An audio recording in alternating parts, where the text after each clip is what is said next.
19절까지는 남은 자도 흩어져 멸시를 당하게 된다고 예언하는 내용입니다. 그러니까 에레미야가 여기 그냥 유다 땅 예루살렘에 남아있는 자도 그냥 여기 그냥 있는 게 아니라 그들도 결국은 다 사로잡혀가서 흩어지게 된다.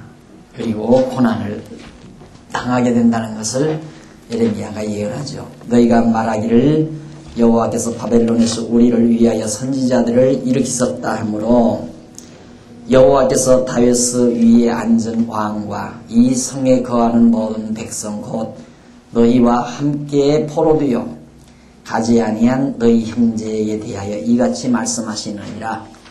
바벨론으로 같이 잡혀가지 아니한, 그래서 유다와 예루살렘에 남아있는 자들에게 말씀하신다. 17절 뭐라고? 만군의 여호와께서 이같이 말씀하시되 보라, 내가 칼과 기근과 연병을 그들에게 보내어 그들로 악하여 먹을 수 없는 악한 무화과와 같게 하겠고, 내가 칼과 기근과 연병으로 그들을 따르게 하며 그들을 세계 열방 중에 흩어 학대를 당하게 할 것이며, 내가 그들을 쫓아보낸 열방 중에서 저주거리와 놀램과 치소와 모욕거리가 되게 하리니, 이는 내가 내 종 선지자들을 그들에게 보내되 부지런히 보내었으나 그들이 나 여호와의 말을 듣지 아니함이니라.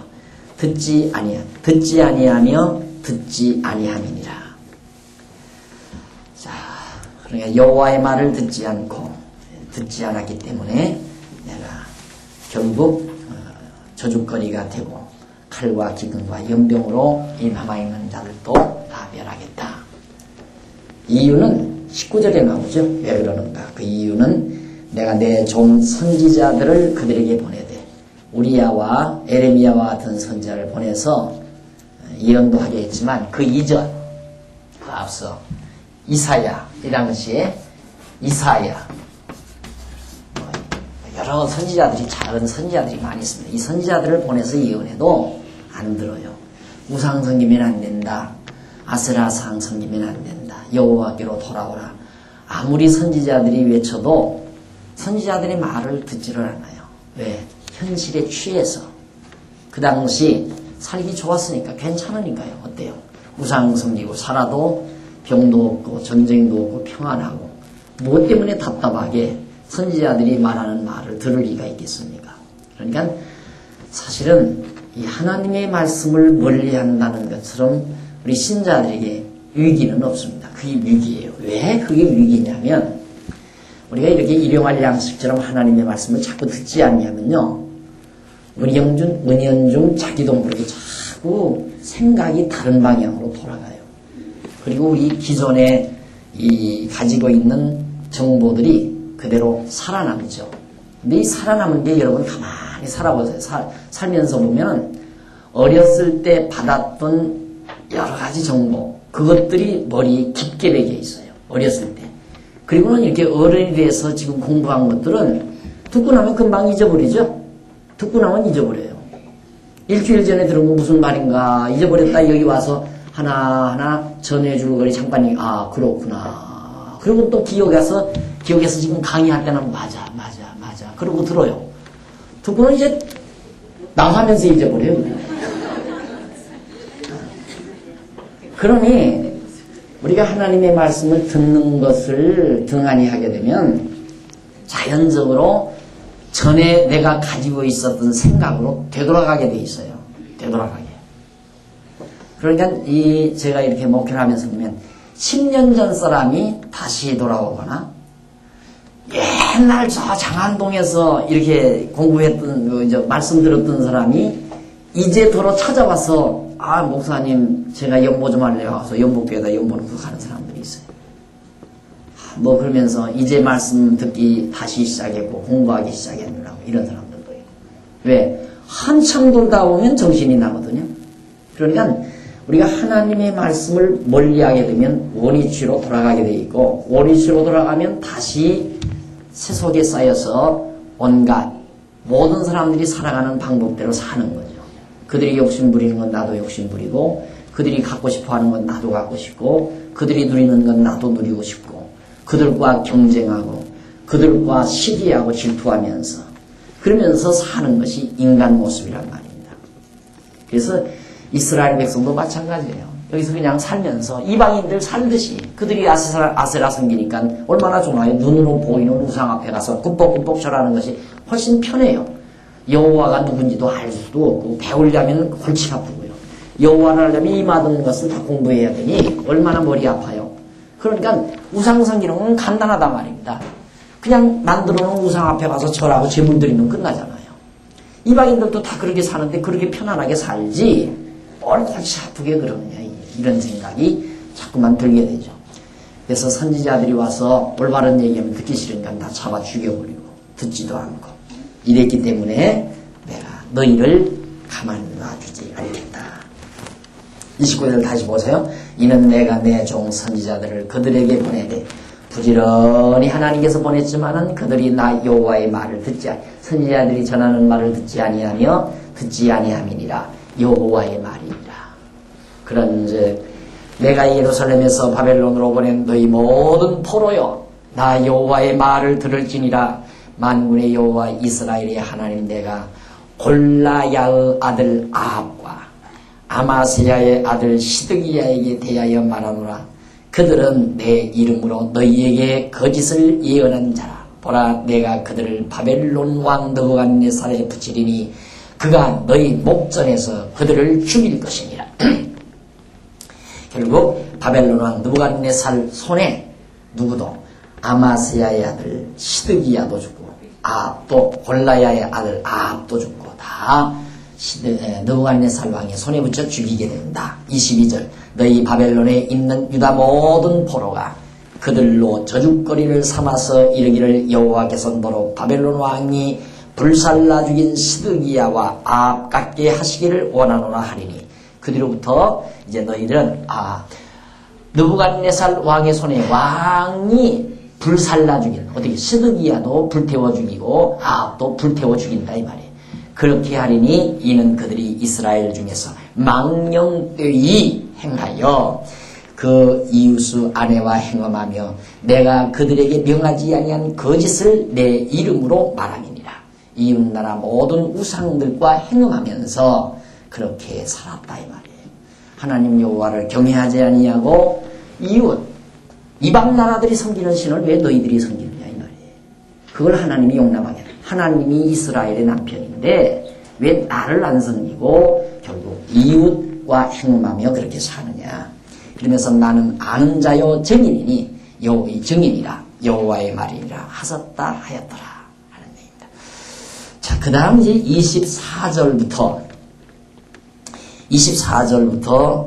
32절까지 내용에 보면 에레미야가 거짓 선지 스마야에게 저주를 예언합니다. 계속해서 선지자에 대한 거짓 예언에 대한 징계예요.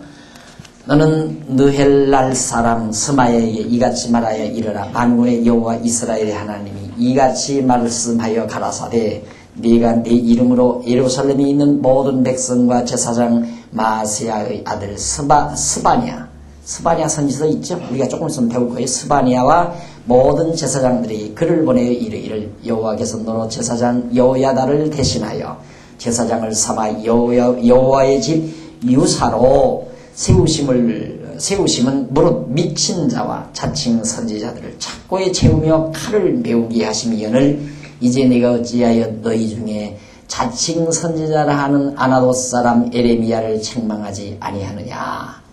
아나돗 사람 에레미야를 책망하지 않아. 대저 그가 바벨론에 있는 우리에게 편지하기를 때가 오래니 너희는 집을 짓고 거기 거하며 전원을 만들고 그 열매를 먹으라 하셨다 하였느니라. 도리어 에레미야더러 거짓 선지로 했으니까 에레미야를 너 왜 가만 놔두느냐 그러고 한다 이거죠. 에레미야를 어떻게 쳐서 죽여버려야지.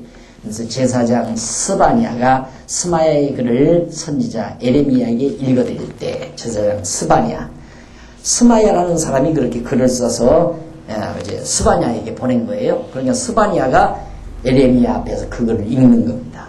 여호와의 말씀이 에레미야에게 임하여 가라사대 너는 모든 포로에게 글을 보내어 이르기를 여호와께서 느헬람 사람 스마야에 대하여 이같이 말씀하시되 내가 스마야를 보내지 아니하였거늘 그가 너희에게 예언하고 너희로 거짓을 믿게 하였도다. 스마야가 거짓 선지자인데 도리어 거짓 선지자가 진짜 선지자인 에레미야를 왜 가만 놔두느냐. 그 처단해 버리지. 그리고 얘기를 한다 이 말이에요. 이게 거꾸로 된 세상이죠. 거꾸로 된 세상. 그래서 어느 사람이 말했듯이 거짓은 왕자의 자리에 앉아있고 진리는 교수되어 있다는 말을 어느 철인이 남겼죠. 거짓은 왕좌에 있고 진리는 교수되어 있다. 진리 되시는 예수 그리스도는 십자가 형틀에 매달려 있고 거짓과 횡포와 모든 불의와 부패로 다 점철된 그 시대의 기득권주의자들은 바로 군좌에 앉아서 모든 영화를 획책했던 그리스도 당시의 모습이나 오늘의 현실도 마찬가지죠. 인간 세상, 이것이 어두운 세상입니다. 진실은 언제나 묻혀있기 마련이요. 진실은 대중에게 이게 얼른 정말 인정될 수 없는 것이 진실입니다. 거짓이라야 모든 대중을 움직이는 힘이 있습니다. 거짓말이. 왜? 거짓된 사람들이기 때문에 거짓을 좋아하지 진실을 좋아하지 않습니다. 또 특히 진실은 하나님의 영광을 위한 거지만 거짓은 인간의 영광을 위한 것이거든요. 그러니까 인간 영광을 위하는 곳에 사람들의 귀가 다 달갑지 하나님의 영광을 위하지 않은 데는 인간이 달가울 수가 없죠. 그래서 바로 지금 거짓 선지자인 스마야가 참 선지자인 에레미야를 죽이려고 한 것이다. 그러면서 내가 스마야를 보내지 아니하였거늘 그가 너희에게 예언하고 너희로 거짓을 믿게 하였도다. 스마야가 32절. 그러므로 이게 여호와께서 하시는 말씀이에요. 나 여호와가 이같이 말하노라. 보라 내가 느헬람 사람 스마야와 그 자손을 보라리니 거짓 선지자 자손을 보라리니 그가 나 여호와께 패역한 말을 하였음을 인하여 이 백성 중에 거할 그의 사람이 하나도 없을 것이라. 스마야의 사람이 하나도 없어진다. 내가 내 백성에게 행하려 하신 선한 일을 그가 보지 못하리라 하셨다 하라. 여호와의 말이라. 이 선한 일. 자, 우리 어제 신학 논문 발표 시간에 윤리 강의를 했죠. 선한 일. 이 착할 선자거든요. 선한 일이란 뭔가? 하나님께서 유다 백성을 바벨론으로 잡아가서 70년 동안 지질이 고생하게 만들었다. 70년 후에 다시 예루살렘으로 고스란히 돌아오게 하시는 하나님의 섭리. 이것이 선한 일이다 이 말이에요. 선한 일. 그러니까 이게 왜 선한 일인가? 이렇게 함으로 이스라엘 백성으로 하여금 하나님 여호와를 경외케 할 수 있기 때문에. 그래서 사악한 백성들이 끌려갔다가 돌아오게 하시는 이 모든 일을 통하여 하나님을 경외케 된다 이 말입니다. 그러니까 탕자가 아버지를 저버리고 떠나는 일이나 아버지의 사랑이 그리워 돌아오는 일을 통해서 아버지의 사랑을 지극하게 깨닫는 탕자가 되는 것처럼 그런 아들이 되는 것, 그것이 하나님의 선한 일이다 이 말입니다. 그러니까 이 땅 위에서 이루어지는 모든 일, 다 하나님의 뜻하신 선한 일을 이루어가기 위한 모든 일들입니다. 모든 일들. 바벨론이 강성해지는 일이나 이스라엘 유다 백성들이 부패하고 타락해서 우상을 섬기는 일이나 그들이 잡혀가는 일이나 그들이 고생해서 하고서 다시 돌아오는 일이나 이런 모든 일이 하나님의 선한 일이라 이 말이에요. 선한 일을 이루어가는 것. 그래서 이렇게 행하려 하는 선한 일을 그가 보지 못하리라. 누가? 스마야가 못 본다. 그러니까 다시 돌아오기 위해서 예루살렘의 영화가 다시 극에 달하는 모습을 그는 못 본다 이 말이죠. 여호와의 말이냐 반드시 그대로 된다. 30절 여기서부터는 이제 문제가 조금 달라집니다. 구원과 보수 예언입니다. 구원과 보수 예언. 30장부터 에가서까지입니다. 에가서까지. 구원과 보수 예언. 그러면 그 가로 없는 2번이니까 가로 없는 1번을 찾아야 되겠죠. 거슬러 가서 가로 없는 1번이 330페이지 책망과 징계 예언입니다. 1번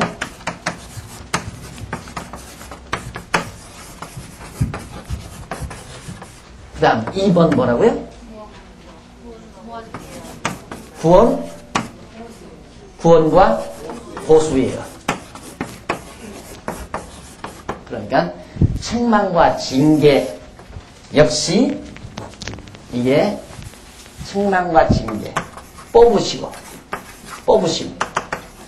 그 다음 구원과 보수 다시 회복하고 원수를 갚아준다. 심으심이죠. 예루살렘에서 유다 백성을 뽑으시고 갖다 심으신다. 그러니까 여기까지 했어요. 갖다 뽑는다는 예언까지. 이제부터는 희망적인 예언이죠. 다시 반드시 데려다 심겠다. 구원해주겠다. 그리고 너희들을 괴롭힌 원수들을 다 갚아주겠다. 그 예언 내용이 30장부터 에가서까지 계속됩니다. 이제 고줄거리 놓치지 마세요. 이게 전부 예레미야서 전체입니다. 이게 예레미야. 네. 간단해요. 그러니까 성경은 절대 어렵지 않은 것. 잘 논리적으로 정리해서 딱 간직하고 있으면 아주 간결하고 간단한 내용이에요. 하나님 여호와께서 예루살렘과 유다 백성들을 뽑았다가 다시 심으신다는 내용이에요. 책망과 징계 그리고 구원과 보수에 대한 내용이다. 그럼 우선 책망부터 나오겠죠? 책망이 아니라 구원부터. 그래서 예레미야 30장에서 33장까지가 구원에 대한 예언입니다.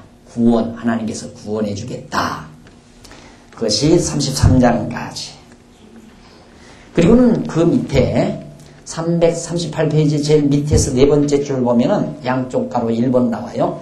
이스라엘과 유다의 회복에 대하여 총괄적으로 약속하죠. 이스라엘과 유다의 회복.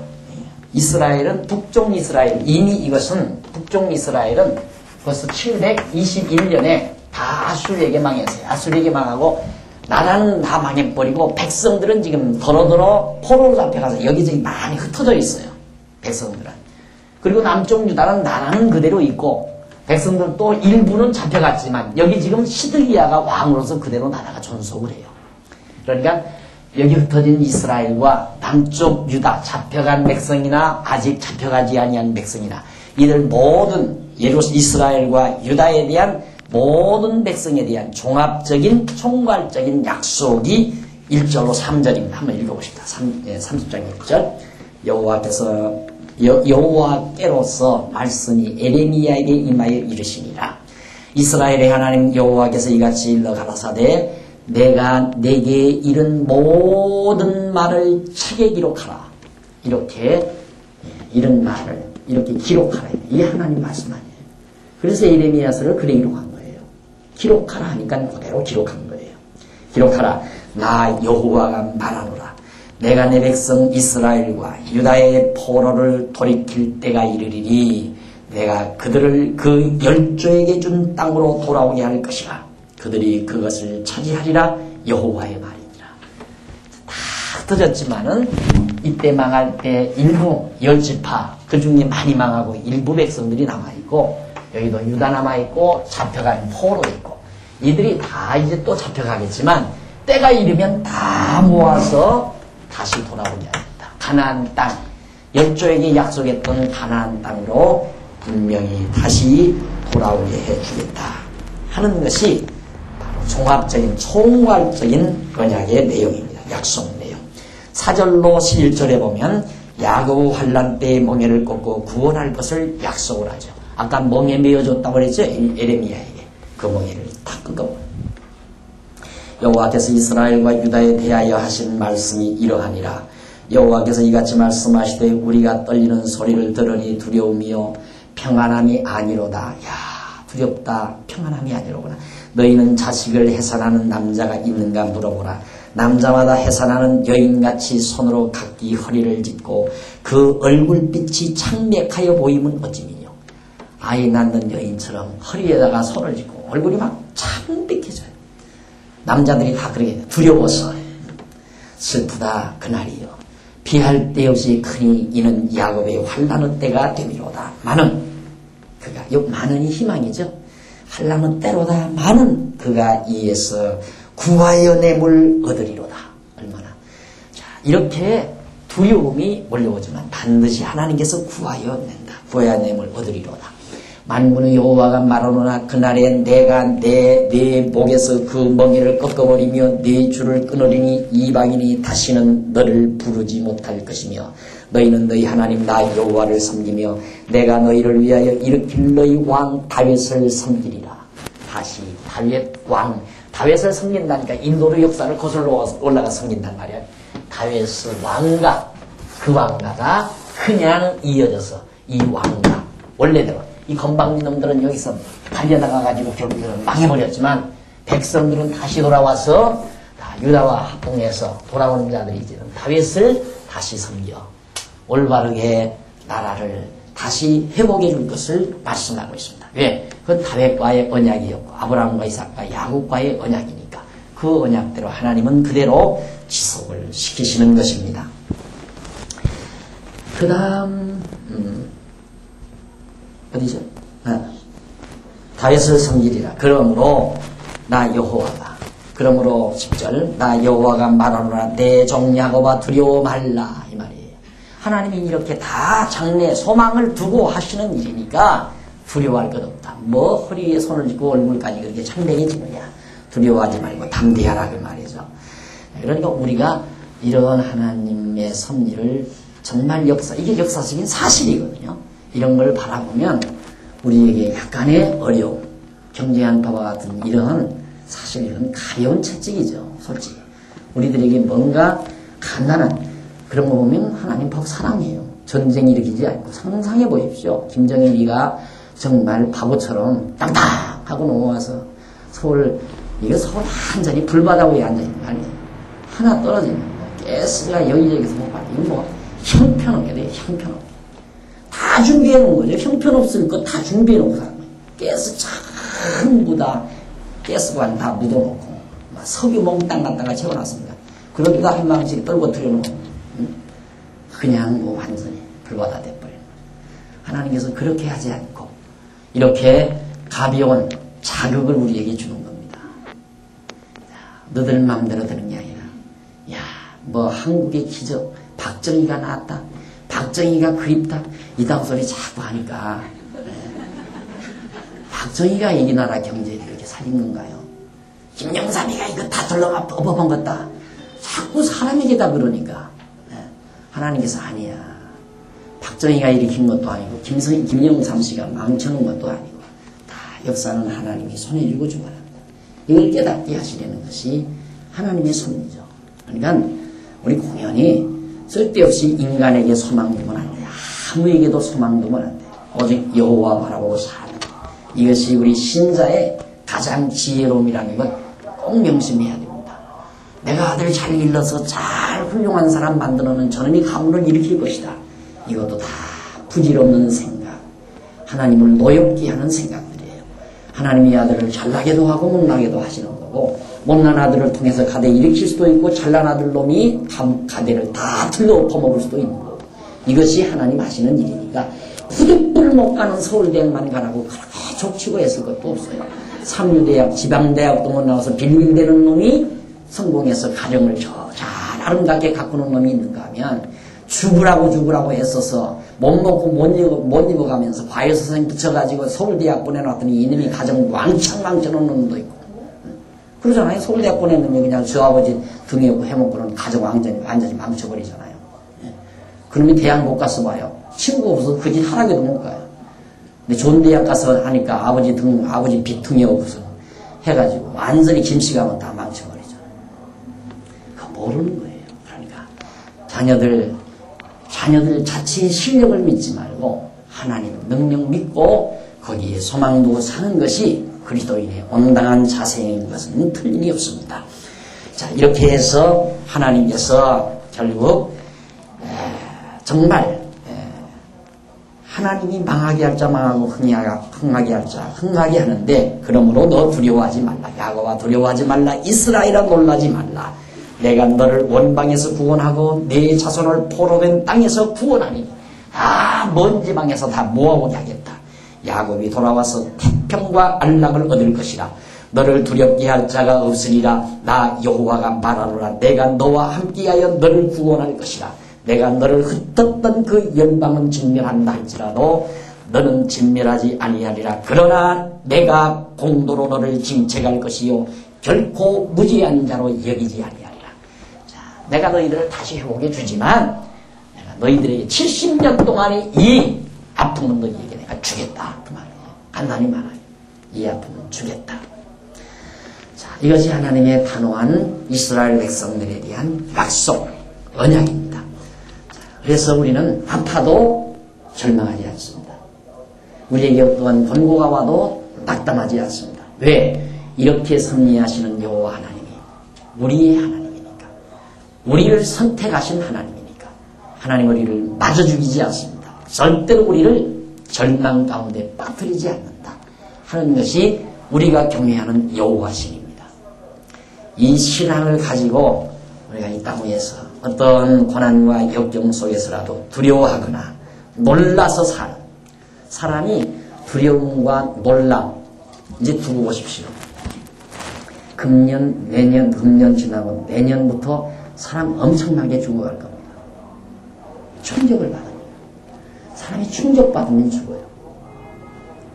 그러니까 세상이 망해도 충격받지 마라. 어떤 일이 가정에 몰려와도 두려워하지 마라. 인체 구조가 그렇게 돼 있어요. 딱 놀라게 되면 기가 팍 멈춰버려요. 기가. 이게 놀라는 게 심하면 그냥 쓰러져서 죽잖아요. 절도해버리잖아요. 근데 가벼운 놀람은 가벼운 내면의 이 오장육부의 기능을 마비시킵니다. 거기서부터 이제 질병이 와요. 제일 먼저 오는 게 간 쪽에 오죠. 놀라게 되면. 간 떨어질 뻔하다고 그러죠. 절대 놀라는 거예요. 놀라지 말고 하나님이 가져가시는구나. 주가가 떨어지더라도, 주식 투자에서 주가가 떨어지더라도 아이고 하나님이 가져가시네. 언제쯤 돌려주시니까 편안하게. 그걸 어떻게 해요? 당장 나가는데. 못하면 할수록 지금 놀라고 죽는 수밖에 더 있어요? 마치 돈을 위해 사는 사람처럼 사시지 말라는 거예요. 하나님 배우기 위해서 사는 거지. 하나님 배우라고 밥 먹여주는 것이지 밥 먹으라고 우리 살게 하는 거 아니에요. 밥 먹어봤더니 참 날날 그 밥인 걸 뭐. 별건 나와요. 아침밥. 그날 아침밥이 그날 아침밥이고 그날 아침밥이 그날 아침밥이고 다행히 찬밥 안 먹으면 다행이고 다 그러다 살다 죽는 거죠. 뭐.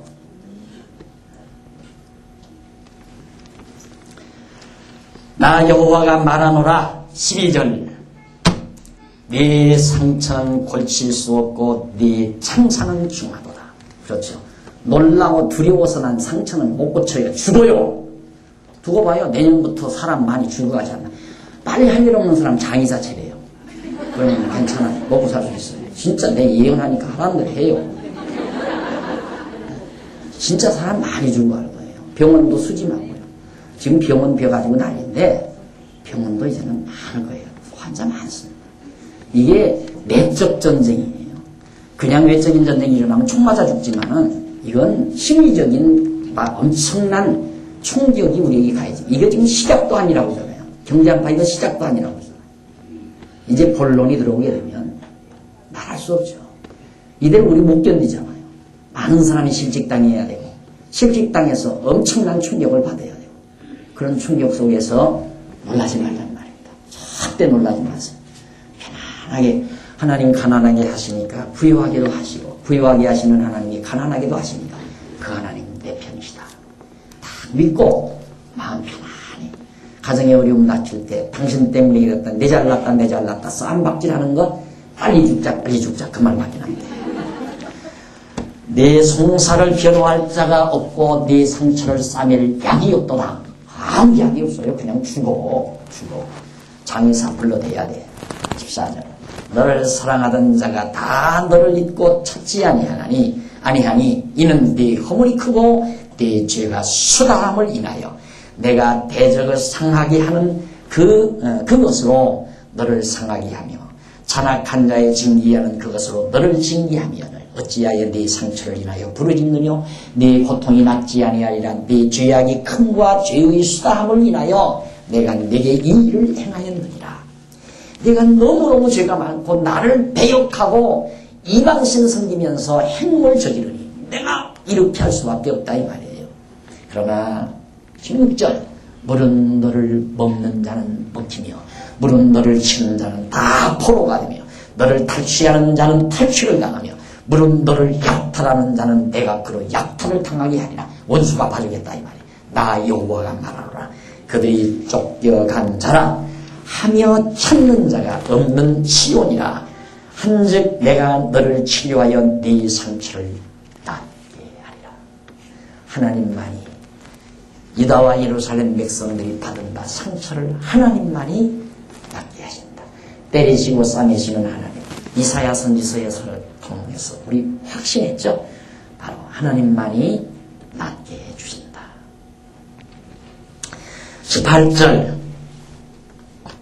18절로부터 24절까지 모두 회복하기까지 쉬지 않으실 것에 대해서 내가 너희들을 70년 회복할 때까지 하나님이 쉬지 않고 계속해서 하나님께서 역사하겠다 이 말이에요. 얼마나 든든한 말씀입니까? 나 여호와가 말하노라. 보라 내가 포로된 야곱의 장막을 돌이키고 그 거하는 곳들을 긍휼히 여길 것이라. 그 성읍은 자기 산에 중건될 것이요 그 궁궐은 본래대로 거하는 것이 될 것이며 감사하는 소리와 즐거워하는 자의 목소리가 그 중에서 나오리라. 내가 그들을 번성케 하리니 쉬지 아니하겠고 내가 그들을 영화롭게 하리니 비천하지 아니하겠으며 그 자손은 여정하겠고 그 회중은 내 앞에 굳게 설 것이며 무릇 그를 압박하는 자는 내가 다 벌하리라. 그 왕은 그 본족에게서 날 것이요 그 통치자는 그들 중에서 나올 것이며 내가 그를 가까이 오게 함으로 그가 내게 접근하리라. 하나님이 오게 함으로 하나님 앞으로 나온다 이 말이죠. 그러니까 하나님이 이스라엘 백성을 하나님 곁으로 오게 해서 하나님 앞으로 이제 접근하게 한다.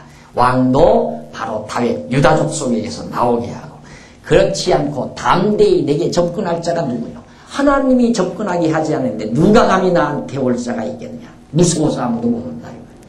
하나님이 다 오게 해서 오게 하겠다. 접근하게 하겠다. 여호와의 말입니다. 너희는 내 백성이 되겠고 나는 너희 하나님이 되리라. 하나님이 당신이 이렇게 하겠다는 약속이죠. 너희 내 백성을 내가 삼겠다. 나는 너희 하나님이 돼주겠다 그 말이에요. 그렇게 하나님이 약속했으니까 그렇게 만들어 놔요. 내가 하나님 찾으면 하나님이 내 하나님 돼주고 내가 하나님 안 찾으면 하나님이 내 하나님이 안 돼주고 그게 아니에요. 하나님이 우리를 내 백성 하나님 앞으로 돌아오게 해서 하나님 백성 삼아주고 하나님 우리 하나님 돼주겠다는 일방적 약속이 하나님 주권대로 그렇게 하시겠다. 네가 잘하면 내가 내 백성 내 하나님 돼주고 네가 잘못하면 내가 네 하나님 안 돼주겠다 그 말이야. 내가 너를 내 앞으로 돌아오게 해서 너를 내 백성 삼고 내가 너희 하나님이 돼주겠다. 정말 확고하고 든든한 말씀입니다. 보라 여호와의 진노가 발하여 폭풍과 회리바람처럼 악인의 머리를 칠 것이라. 나 여호와의 진노는 내 마음의 뜻한 말을 행하여 이루기까지는 쉬지 아니하나니 너희가 말이래 그것을 깨달으리라. 결국 깨닫게 하려는 거예요. 나 여호와의 진노는 내 마음의 뜻한 말을 행하여 이루기까지는 쉬지 않고 이 진노 계속해서 하겠다. 그럼 언제 깨닫는가? 너희가 말이래 그것을 깨달으리라. 마지막 돌아오는 그때 하나님께서 정말 이렇게 하시려고 우리에게 이렇게 진노하셨구나. 그걸 그때야 깨닫게 된다. 그 깨닫고 에스라, 느헤미야 때 막 성전 짓고 막 온 백성들이 깨닫고 통곡하며 울고 즐거워서 감동해가지고 그런 역사 우리 공부할 때 배웠잖아요. 그대로 된 거죠. 언약대로. 그 다음 31장 1절로 26절까지는 구원의 즐거움을 약속합니다. 구원에 하나님께서 너희를 구원하는 즐거움이 너희에 있을 것을 나 여호와가 말하노라. 6절까지 이스라엘을 다시 세워 희락과 풍요를 누리게 할 걸 약속합니다. 말하노라. 그때 내가 이스라엘 모든 가족의 하나님이 되고 그들은 내 백성이 되리라. 나 여호와가 이같이 말하노라. 칼에서 벗어난 백성이 광야에서 은혜를 얻었나니 곧 내가 이스라엘로 안식을 얻게 하려 할 때라. 나 여호와가 옛적에 이스라엘에게 나타나 이르기를 내가 무궁한 사랑으로 너를 사랑하는 거로 인자함으로 너를 인도하였다 하였노라. 무궁한 사랑으로. 한계 있는 사랑이 아니야. 네가 잘하면 사랑하고 잘못하면 사랑 안 하고. 그건 거래예요. 거래. 인간의 치사하고 티꺼운 거래. 장사꾼의 사랑. 사랑하면 사랑하고 사랑하지 않으면 안 사랑하고. 하나님이 그런 장사꾼의 사랑을 하는 말이에요. 무궁한 사랑, 끝없는 사랑, 멈출 줄 모르는 사랑. 이 무궁한 사랑으로 이스라엘 너를 사랑한 거로 인자함으로 너를 인도하였다. 이스라엘 백성들을 애굽에서 건져낼 때를 회고시키는 겁니다. 4절 전혀 이스라엘아 내가 다시 너를 세우리니 네가 세움을 입을 것이요 네가 다시 속으로 너를 장식하고 즐거운 무리처럼 춤추며 나올 것이며 네가 다시 사마리아 산들에 포도원을 심되 심는 자가 심고 그 과실을 먹으리라. 에브라임 산 위에서 파수꾼이 외치는 날이 이를 것이라. 이르기를 너희는 일어나라. 우리가 시온에 올라가서 우리 하나님 여호와께로 나아가자 하리라.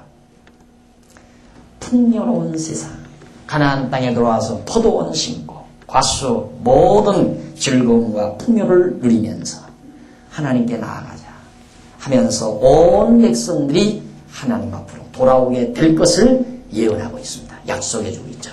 7절로 9절까지 남은 자들이 돌아오게 하심을 기뻐하며 찬양한다. 자, 이렇게 가서 이제 망하고 다 포로에서 남아있는 자들 70년 동안 죽은 자 말고 다 생성해서 그때까지 남아있는 자들이 돌아오는데 나 여호와가 이같이 말하노라. 너희는 야곱을 위하여 기뻐 노래하며 만국의 머리된 자를 위하여 외쳐 전파하며 찬양하며 이스라엘 하나님 여호와를 위하여 만국의 머리된 자 하나님 여호와죠. 전파하며 찬양하며 이르기를 여호와여 주는 백성 이스라엘의 남은 자를 구원하소서 하라.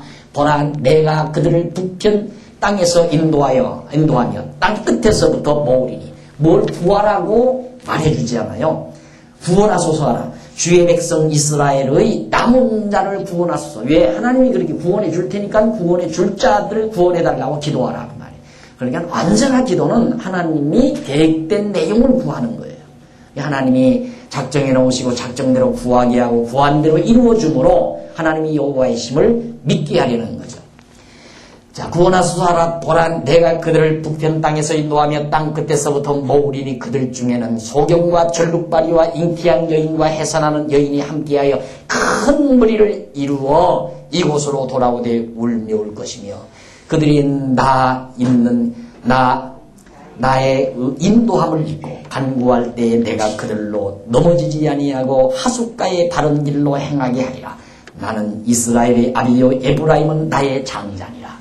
하나님의 백성들을 회복해서 구원의 찬양을 부르도록 하실 것을 약속합니다.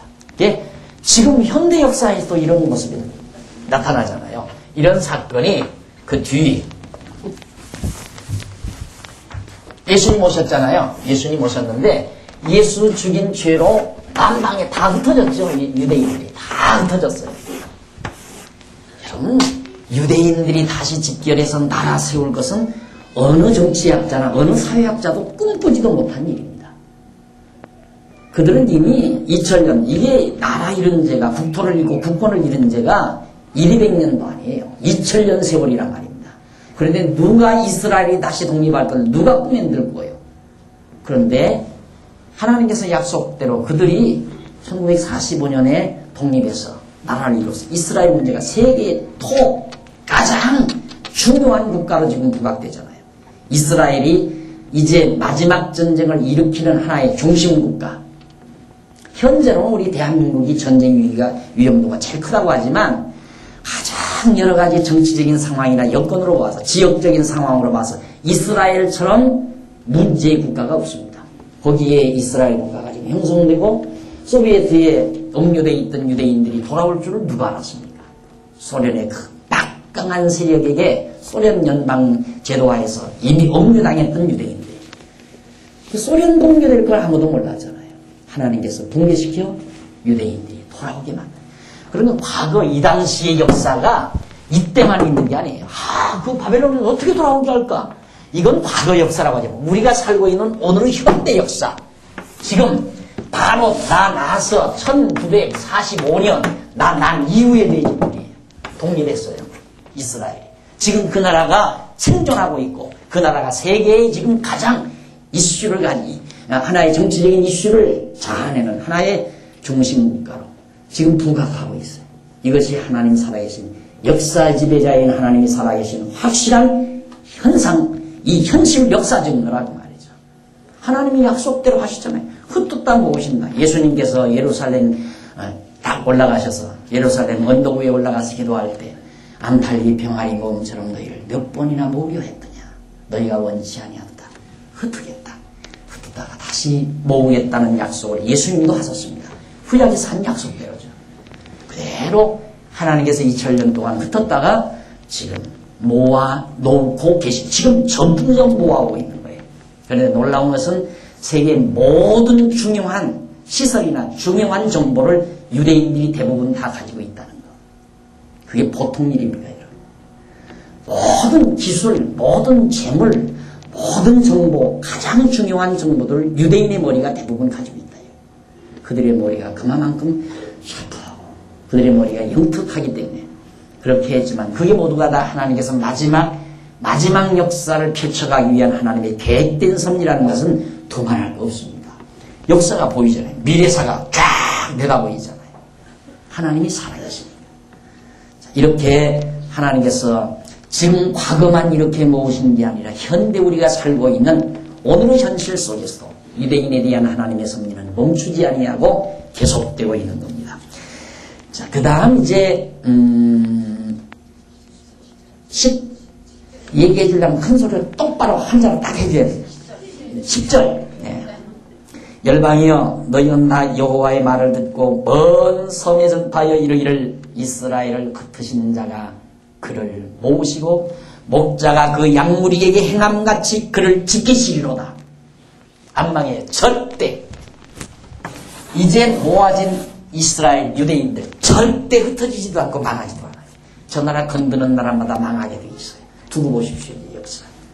저 나라 건드는 나라마다 망하게 돼 있어요. 그래야 저 나라가 전속을 해서 유대인의 구원이 완성이 되면 유대인의 구원의 수가 차버리면 바로 유대인이 아니라 우리 이방인들의 구원의 숫자가 차버리면 그 찰 때가 언젠가 중앙아시아, 동남아시아 복음이 만연돼서 거기에서 추수할자 추수해버리고 그 다음 중동아시아, 중동국가들 거두어지고 그 다음에 바로 이어서 유대인의 시대가 오는 건 틀림없습니다. 반드시 그렇게 되어 있죠. 하나님의 역사 섭리가 그렇게 돌아가잖아요. 예루살렘에서 출발했던 복음의 역사가 마게도냐, 아시아, 마게도냐, 그 다음 이탈리아 반도, 스페인, 유럽, 영국, 미국으로 돌아서 극동아시아, 극동아시아에서 중앙아시아, 동남아시아, 그리고 서남아시아, 그러니까 중동 국가들. 그렇게 전해지면 땅끝까지 복음이 증거된 것. 그 땅끝까지 복음 증거는 이방인의 구원을 위한 겁니다. 이방인의 구원의 숫자가 차버리면 유대인의 시대가 와지게 되죠. 그들의 민족 국가가 전부 과거에 우리 조상들이 십자가에 못 박아 죽였던 예수가 우리가 기다리는 메시아라는 사실을 깨닫고 민족적으로 회개하고 돌아오는 날이 반드시 온다고 성경은 약속되어 있습니다. 그걸 이루어 가기 위한 하나님의 준비 역사가 지금 착착 어김없이 흩었다가 모으겠다는 약속대로 그대로 흩었다가 지금 모으고 계시는 현실 역사 속에 우리가 살고 있습니다. 그래서 한없이 저는 너무너무 하나님이 어쩌면 이렇게 좋은 시대에 날 태어나게 했는가. 내가 이때 신문을 읽을 수 있었으면 얼마나 좋았겠어요. 근데 이때 신문을 아마 내가 못 읽는 이 나이가 1945년. 그래도 이렇게 철들은 다음에 저런 역사를 보면서 정말 하나님, 살아계신 하나님의 역사 섭리가 내 눈에 보인다는 이 자체가 너무너무 정말 감격스럽지 않을 수 없는 겁니다. 자, 그 다음 11절 여호와께서 야곱을 속량하시되 그들보다 강한 자의 손에서 구속하셨으니 그들이 와서 시온의 높은 곳에서 찬송하며 여호와의 은사 곧 곡식과 새 포도주와 기름과 어린 양의 때와 소의 때에 모일 것이라. 그 심령은 물된 동산 같겠고 다시는 그 근심이 없을 것이로다. 할지어다 그때에 처녀는 춤추며 즐거워하겠고 청년과 노인이 함께 즐거워하리니 내가 그들의 슬픔을 돌이켜 즐겁게 하며 그들을 위로하며 근심한 후에 기쁨을 얻게 할 것임이니라. 내가 기름으로 제사장들의 심령에 흡족히 하며 내 은혜로 내 백성에게 만족케 하리라. 여호와의 말이니라. 얼마나 큰 위로입니까? 전부 흩었다가 모아놓고 모두가 다 풍성하게 하고 정말 기쁘게 하고 즐겁게 하고 찬송 부르게 하겠다. 15절로부터 20절까지 징벌 위에 돌이키기 위하여 긍휼히 여기실 것 같은 내용들이에요. 나 여호와가 이같이 마라에서 슬퍼하며 통곡하는 소리가 들리니 라헬이 그 자식을 위하여 애곡하는 것이라. 그 자식이 없으므로 위로받기를 거절하는도다. 나 여호와가 과거 지난 날 라헬이 아들이 없어서 통곡하던 것을 역사에서 끌어냅니다. 나 여호와가 이같이 말하노라. 내 소리를 금하여 울지 말며 내 눈을 금하여 눈물을 흘리지 말라. 네 일의 갚음을 받을 것인즉 그들이 그 대적의 땅에서 돌아오리라. 여호와의 말이니라. 포로에서 돌아오니까 울지 말고 참고 기다리라. 나 여호와가 말하노라. 너의 최후의 소망이 있을 것이라. 너의 자녀가 자기들의 경내로 돌아오리라. 에브라임이 스스로 탄식함을 내가 정령이 들었노니 이르기를 주께서 나를 징벌하심에 땅에서 익숙지 못한 송아지 같은 내 징벌을 받았나이다. 내가 징벌을 받았나이다. 송아지 같은 내가. 익숙지 못한 송아지가 말 그렇게 안 듣죠. 이리오 하면 저쪽으로 가고 저리오 하면 이쪽으로 가고 익숙지 못한 송아지처럼. 표현이 참 재밌죠. 여호와시니 나를 이끌어 돌이키소서. 그러면 내가 말 안 듣고 이리 오면 저리 가고 저리 오면 이리 가도 꼭 매가지고 끌어서 하나님 앞으로 좀 날 이끌어 댕기십시오. 그리하면 내가 돌아오겠나이다. 표현이 얼마나 이렇게 참 어떻게 보면 우직스럽기도 하고 참 실감나기도 하고. 우리 못된 망아지 같은 인간들 되게 말 안 듣죠. 아주 말 안 듣는 게 우리들이에요. 목을 꽉 매서라도 하나님 앞으로 좀 끌어가 주십시오. 내가 돌이킴을 받은 후에 뉘우쳤고 내가 교훈을 받은 후에 내가 볼기를 쳤사오니 이는 어렸을 때 치욕을 진고로 부끄럽고 욕됨이니라 하고 에브라임은 나의 사랑하는 아들을 기뻐하는 자식이 아니냐. 내가 그를 책망하여 말할 때마다 깊이 생각하였노라. 그러므로 그를 위하여 내 마음이 측은한즉 내가 반드시 그를 긍휼히 여기리라. 여호와의 말이니라.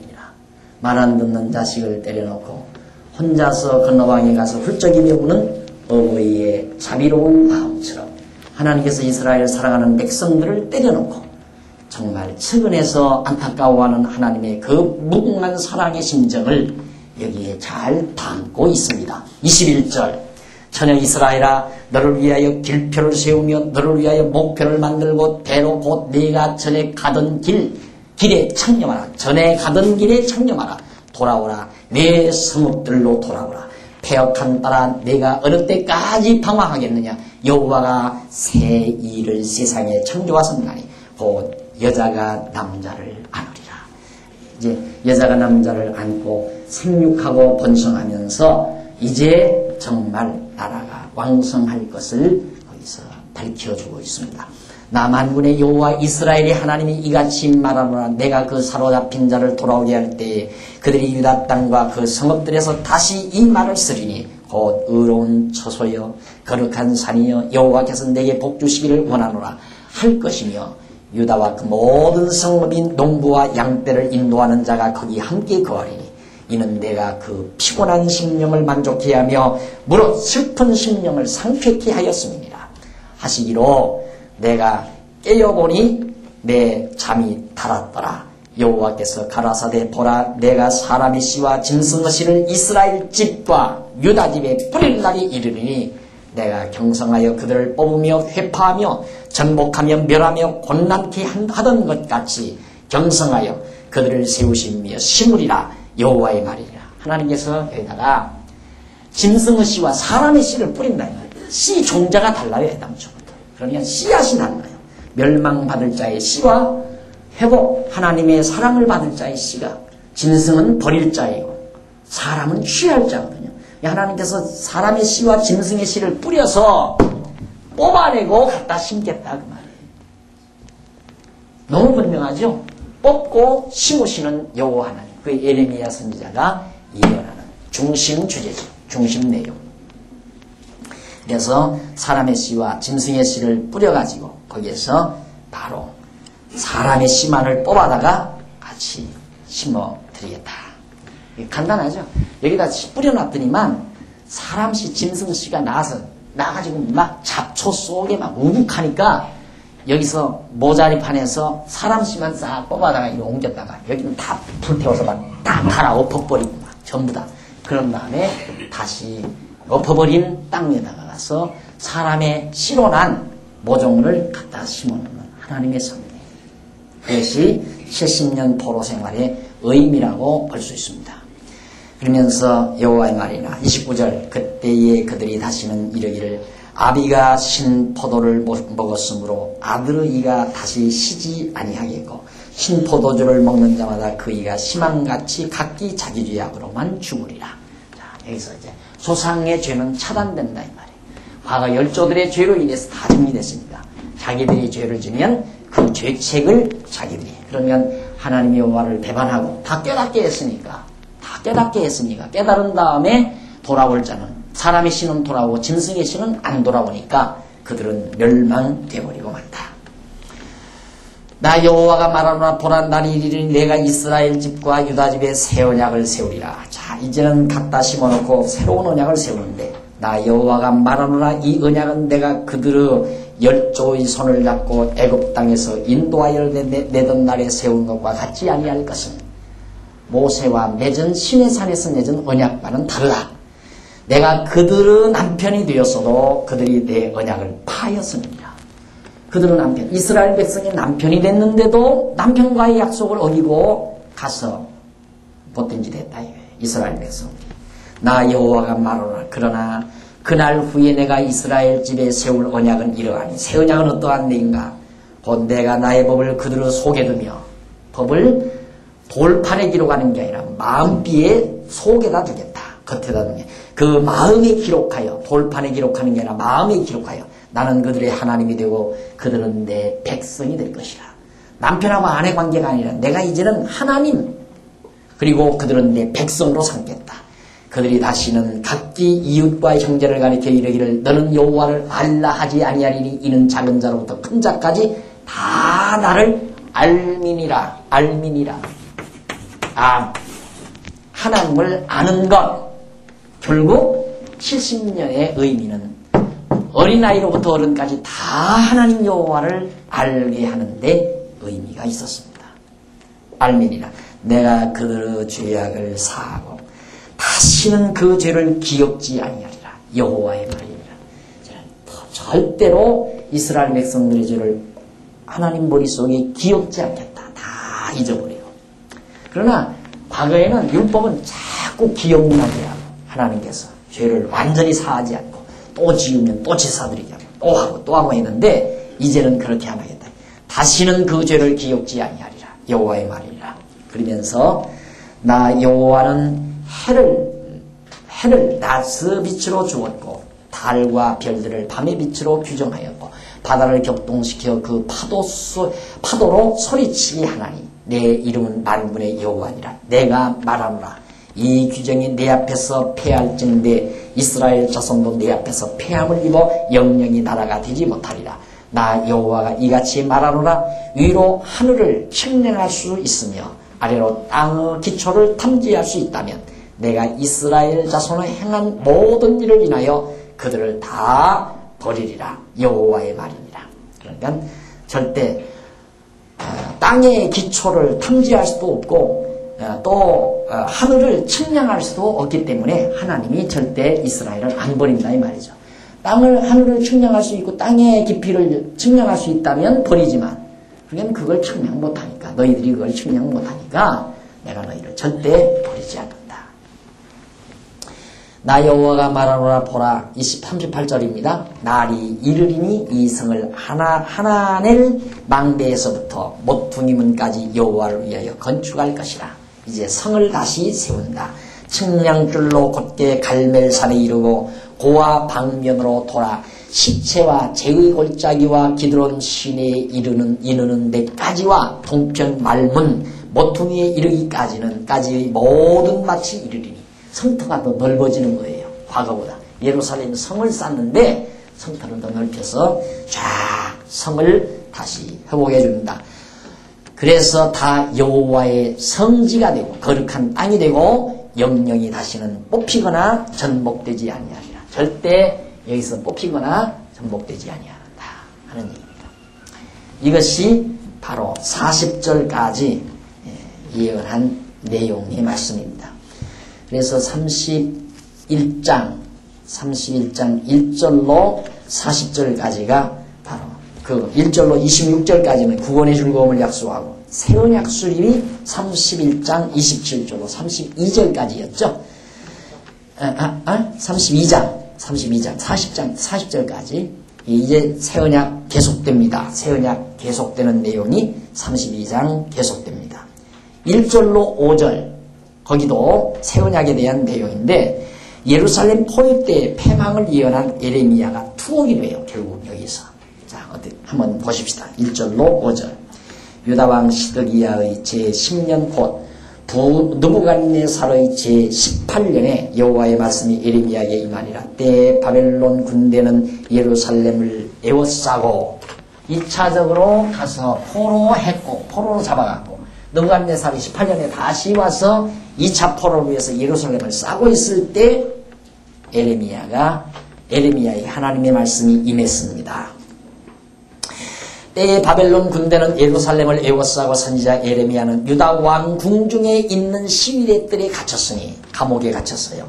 자꾸만 망한다 소리하니까 곧 포로도 돌아오고 다 회복된다고 다른 선지자들은 하는데 왜 너만 그렇게 앞으로 70년 동안 고생한다고 하냐. 듣기 싫다 하고 감옥에 갔다 가둬놨는데 이는 그가 예언하기를 여호와의 말씀에 보라 내가 이 성을 바벨론 왕의 손에 붙이리니 그가 취할 것이며 유다 왕 시드기야는 갈대아인의 손에서 벗어나지 못하고 반드시 바벨론 왕의 손에 붙이운 바 되리니 입이 입을 대신하여 말하고 눈이 서로 볼 것이며 그가 시드기야를 바벨론으로 끌어가니니 시드기야가 나의 권고할 때까지 거기 있으리라. 나 여호와가 말하노라. 너희가 갈대아인과 싸울지라도 승리치 못하리라 하셨다 하였더니 붙들어 가서 완전히 붙인 바 되어진다니까 그만 시드기야가 화가 나가지고 갖다 가둬버렸다 이 말이야. 유다왕 시드기야가 가로되 내가 어찌 이같이 예언하였느냐 하고 그를 가두었으면 자 이렇게 해서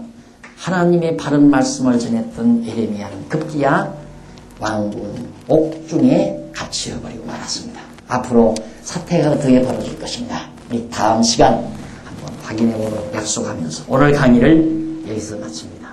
성도 여러분 충격받지 마십시오. 두려워하지 말고 기도하십시다. 자비로우신 하나님 아버지 은혜를 감사합니다. 하나님께서 때로는 우리를 놀라게 할 때가 많습니다. 하나님이 여호와인 것을 알지 못하면 우리는 두렵고 떨리고 놀랄 때가 많습니다. 하나님 아버지여 우리 마음속에 살아계셔서 지금도 우리를 붙들고 계시고 무궁한 사랑으로 우리를 붙드시는 하나님의 자비하심과 긍휼하심을 믿고 어떠한 경우에라도 마음의 평강이 있게 해 주시옵소서. 오늘도 저희들 연보했습니다. 드려진 연보는 이 귀한 말씀 전파되어지는 일에 좋은 결실을 맺게 해 주시옵소서. 말씀 듣지 못하고 지금도 방황하는 숱한 영혼이 있습니다. 저들에게도 이 복된 소식이 들려지는 날 있게 해 주시옵소서. 이 나라를 다스리는 위정자들을 지혜롭게 하시옵소서. 예수님 이름으로 기도드립니다. 아멘.